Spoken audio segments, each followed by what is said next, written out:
Pero, a ver, representante Heráclito, esto no es como un gran acto de hipocresía lo que ustedes están haciendo, porque hace 4 años el señor Gustavo Petro ganó las elecciones y no le gustó tampoco a una gran parte del país, pero aún así asistieron los congresistas, asistieron las bancadas conservadora, liberal, de la U, etcétera, etcétera, y acompañaron y respetaron la democracia.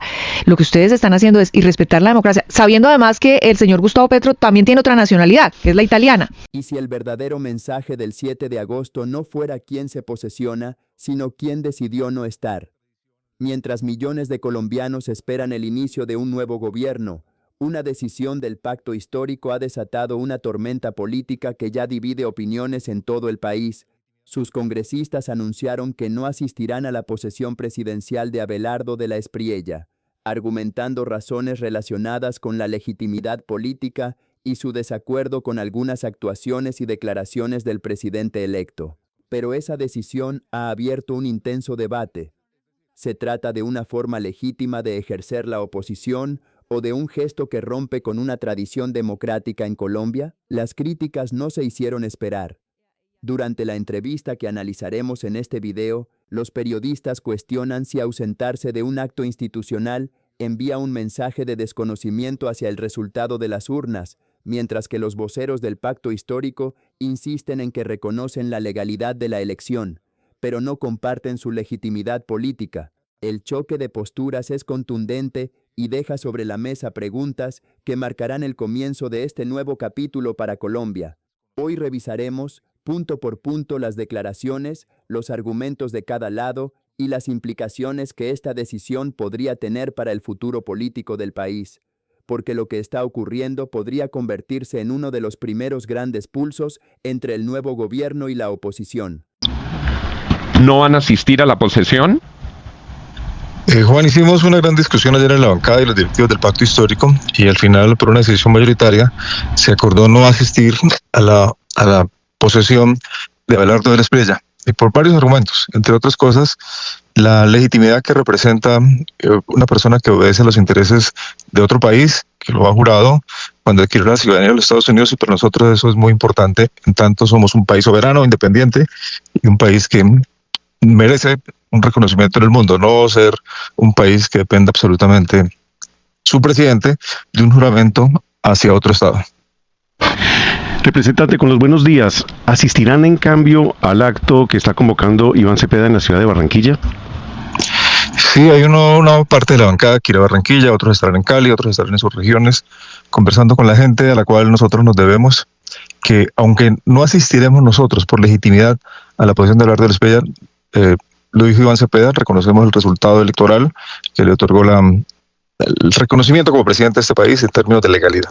Pero sin embargo estaremos nosotros con la gente, estaremos con la gente en diferentes ciudades. Pero, a ver, representante Heráclito, esto no es como un gran acto de hipocresía lo que ustedes están haciendo, porque hace 4 años el señor Gustavo Petro ganó las elecciones y no le gustó tampoco a una gran parte del país, pero aún así asistieron los congresistas, asistieron las bancadas conservadora, liberal, de la U, etcétera, etcétera, y acompañaron y respetaron la democracia.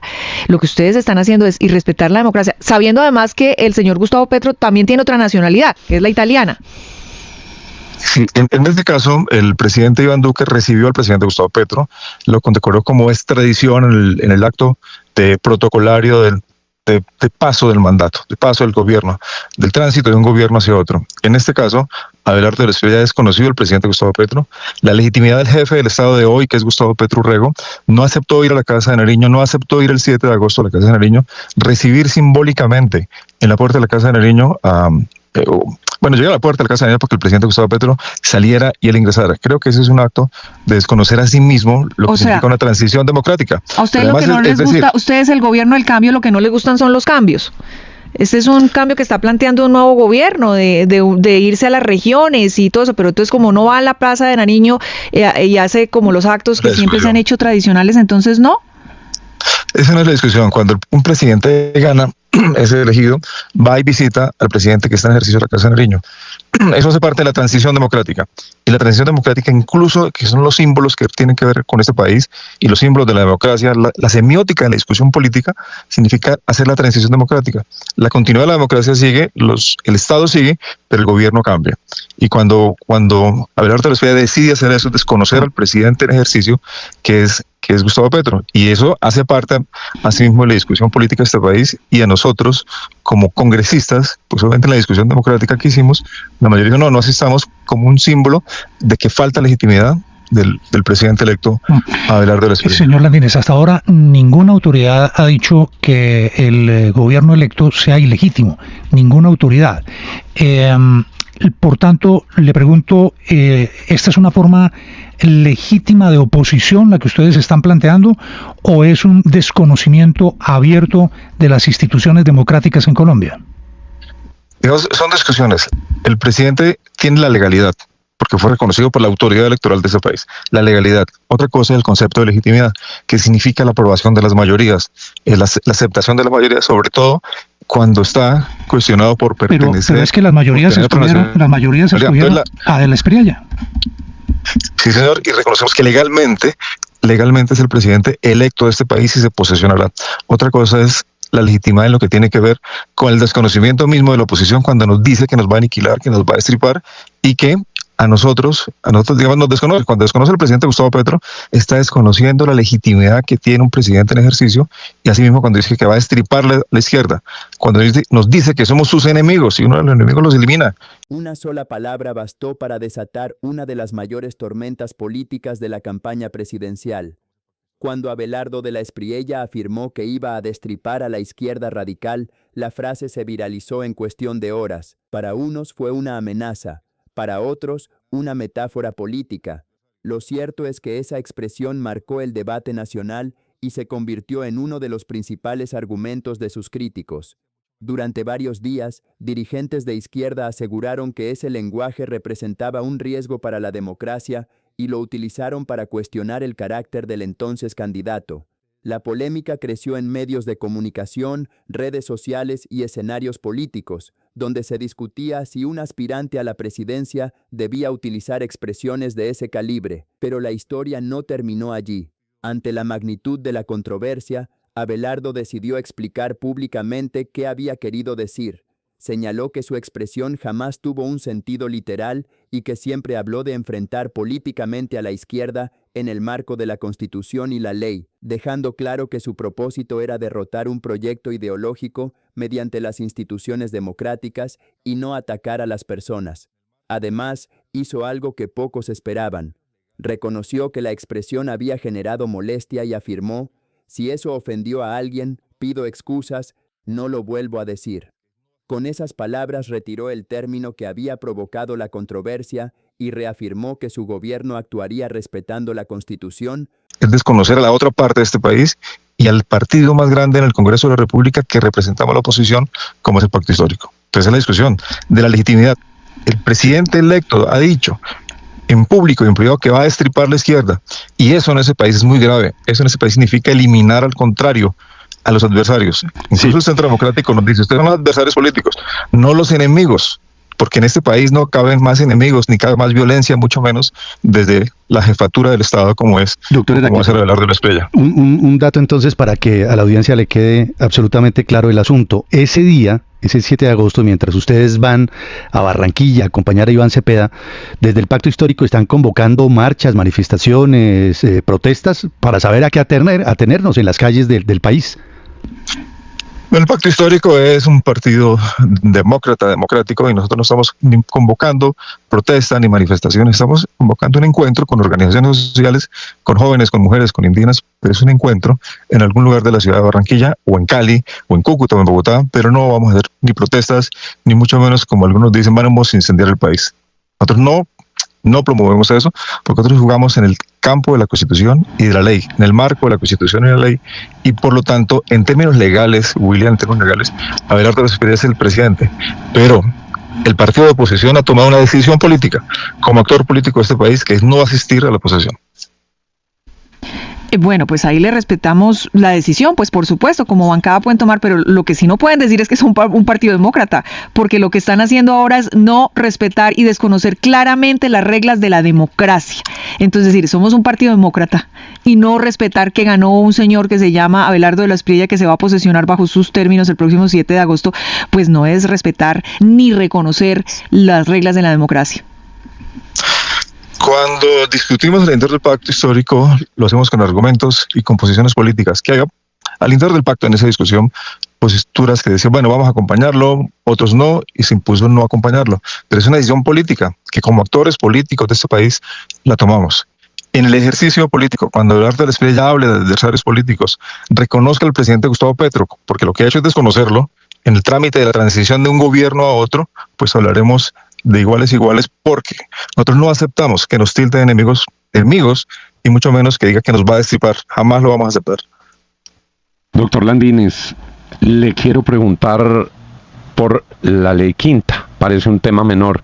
Me repasaba las obligaciones de los congresistas y una sesión como la que se va a convocar el 7 de agosto es una sesión formal, y dentro de las obligaciones de los congresistas está la de asistir a las sesiones del Congreso. ¿Qué pasa realmente si los congresistas deciden no asistir a la posesión presidencial? Más allá del debate político, la respuesta está en la Constitución y en la Ley Quinta de 1992, que regula el funcionamiento del Congreso. La ceremonia de posesión no es un acto protocolario cualquiera. Es una sesión del Congreso Pleno en la que el presidente electo presta juramento para asumir oficialmente el cargo. La ley establece que corresponde al Congreso posesionar al presidente de la República, convirtiendo este acto en una función constitucional de la corporación. Ahora bien, la ausencia de algunos congresistas no impide que la posesión se realice, siempre que exista el quórum mínimo exigido para que el Congreso pueda deliberar y cumplir sus funciones. Es decir, la ceremonia no depende de la asistencia de todos los legisladores. Sin embargo, la Ley Quinta también señala que los congresistas tienen el deber de asistir a las sesiones. Si un legislador falta sin una excusa válida aceptada por la mesa directiva, puede perder el pago correspondiente a esa sesión y, en determinados casos previstos por la ley, enfrentar otras consecuencias disciplinarias e incluso actuaciones relacionadas con la pérdida de investidura. En otras palabras, la eventual inasistencia es, ante todo, una decisión política de quienes la adopten.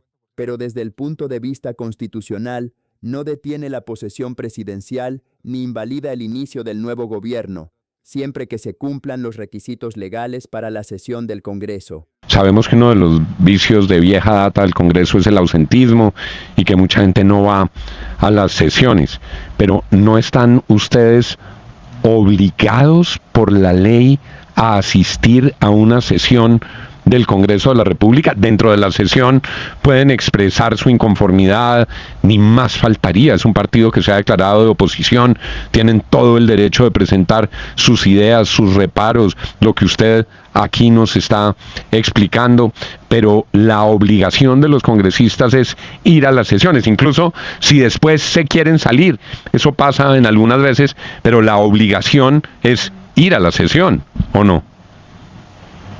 Ese es el mandato de la Ley Quinta, la Ley Orgánica del Congreso de la República. Sin embargo, hay algunas excepciones. Por ejemplo, cuando el partido político decide declararse en sesión de la bancada, puede ausentarse y radica, obviamente, la información ante la Secretaría de cada corporación, Cámara o Senado.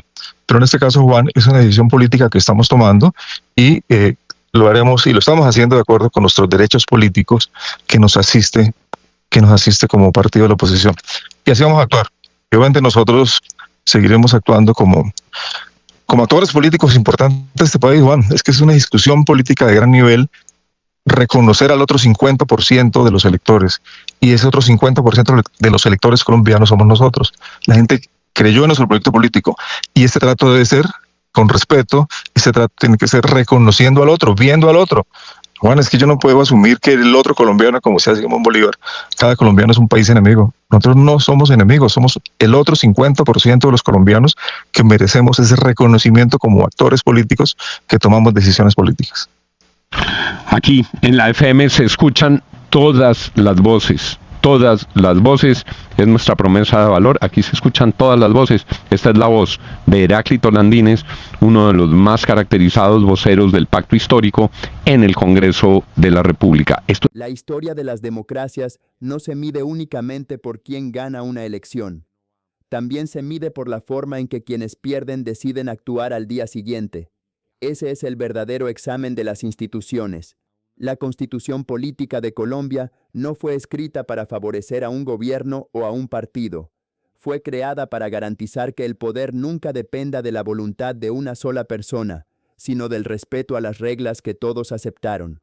El artículo 192 establece que el presidente de la República toma posesión ante el Congreso y presta juramento de cumplir fielmente la Constitución y las leyes. Ese juramento no pertenece a un partido político, pertenece a la nación. Por eso, aunque algunos congresistas decidan no asistir a la ceremonia, el orden constitucional no se detiene. La ausencia de una bancada no anula la voluntad expresada por millones de ciudadanos en las urnas, ni impide que el nuevo presidente asuma sus funciones si se cumplen los requisitos constitucionales y legales. Las instituciones fueron diseñadas precisamente para resistir las diferencias políticas y garantizar la continuidad del Estado. En una democracia madura, la oposición cumple un papel esencial. Fiscaliza, debate, propone alternativas y ejerce control político. Ese derecho está protegido por la Constitución.